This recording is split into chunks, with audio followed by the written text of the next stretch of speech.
আসসালামু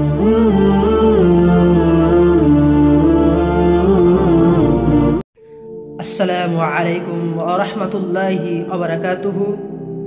জিলহজ মাসের প্রথম 10 দিনের মহত্ব অনেক। এই 10 দিনের ইবাদতের ফজিলত অনেক অনেক ফজিলতপূর্ণ।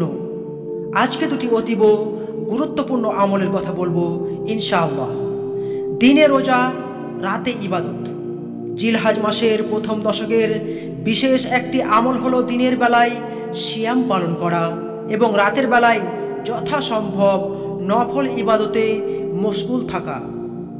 এই দিনগুলোর প্রতিটি রোজাকে পুরো বছরের রোজা এবং এই রাতের ইবাদতকে শবে কদরের ইবাদতের সমতুল্য বলে মনে করা হয়। আবু হুরায়রা রাদিয়াল্লাহু তাআলা আনহু থেকে বর্ণিত, রাসূলুল্লাহ সাল্লাল্লাহু আলাইহি সাল্লাম বলেন, এমন কোনো দিন নেই যেই দিনগুলোর ইবাদত আল্লাহর কাছে জিলহজ মাসের 10 দিনের ইবাদত অপেক্ষা অধিক প্রিয়। এর প্রতিটি দিনের রোজা 1 বছরের রোজার সমতুল্য। এর প্রতিটি রাতের ইবাদত লাইলাতুল কদরের ইবাদতের সমতুল্য। সুনান তিরমিজি হাদিস নাম্বার 758। তাই রাসূল সাল্লাল্লাহু আলাইহি সাল্লাম এই দিনগুলোতে রোজা রাখতেন। জিলহজ মাসের গুরুত্বপূর্ণ আমল তাকবীর, তাহলিল ও তাহমিদ পাঠ করা। তাকবীর মানে আল্লাহু আকবার পাঠ করা, তাহলিল মানে লা ইলাহা ইল্লাল্লাহ পাঠ করা, তাহমিদ মানে আলহামদুলিল্লাহ পাঠ করা। তিনটি মিলিয়ে এক বাক্যে এইভাবে হাদিসে বর্ণিত হয়েছে, আল্লাহু আকবার, আল্লাহু আকবার, লা ইলাহা ইল্লাল্লাহ, আল্লাহু আকবার, আল্লাহু আকবার, ওয়ালিল্লাহিল হামদ। এই দিনগুলোতে আল্লাহ রাব্বুল আলামিনের মহত্ব ঘোষণার উদ্দেশ্যে এই সব প্রশংসা বাক্য পাঠ করা সুন্নাত। এই বাক্য প্রকাশ্যে ও উচ্চস্বরে মসজিদ, বাড়ি ঘর, রাস্তাঘাট, বাজার সহ সর্বত্র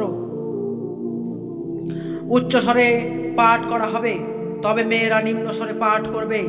সাহাবী আব্দুল্লাহ ইবনে উমর রাদিয়াল্লাহু তাআলা আনহু ও আবু হুরায়রা রাদিয়াল্লাহু তাআলা আনহু তিনি বাজারে যেতেন এবং তাকবীর পাঠ করতেন। লোকজন তাদের অনুসরণ করে তাকবীর পাঠ করতেন। হযরত আব্দুল্লাহ ইবনে উমর রাদিয়াল্লাহু তাআলা আনহু থেকে বর্ণিত, রাসূলুল্লাহ সাল্লাল্লাহু আলাইহি সাল্লাম এই 10 দিনে নেক আমল করার চেয়ে আল্লাহর কাছে বেশি প্রিয় ও মহান কোনো আমল নেই। তাই তোমরা এই সময়ে তাহলিল, তাকবীর ও তাহমিদ পাঠ করো বেশি বেশি।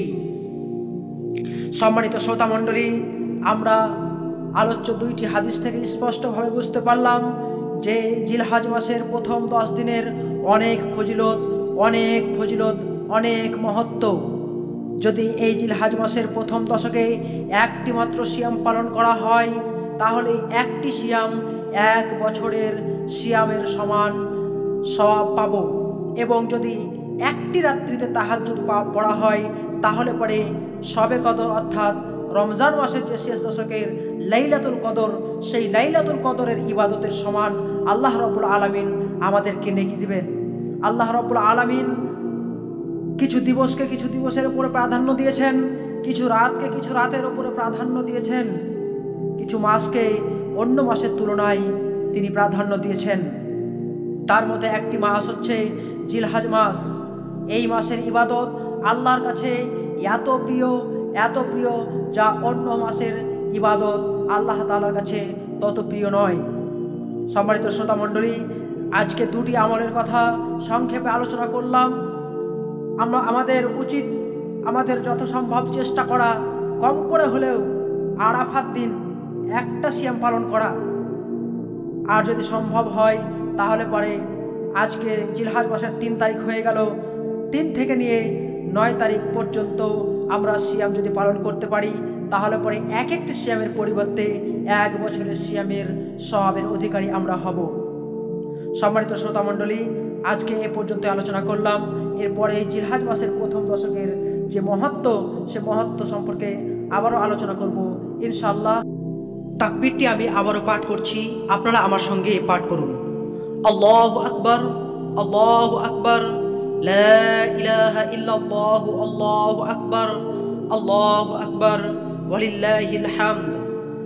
আল্লাহু আকবার, আল্লাহু আকবার, লা ইলাহা ইল্লাল্লাহু আল্লাহু আকবার, আল্লাহু আকবার, ওয়ালিল্লাহিল হামদ, আল্লাহু আকবার, আল্লাহু আকবার, লা ইলাহা ইল্লাল্লাহু আল্লাহু আকবার, আল্লাহু আকবার, ওয়ালিল্লাহিল হামদ।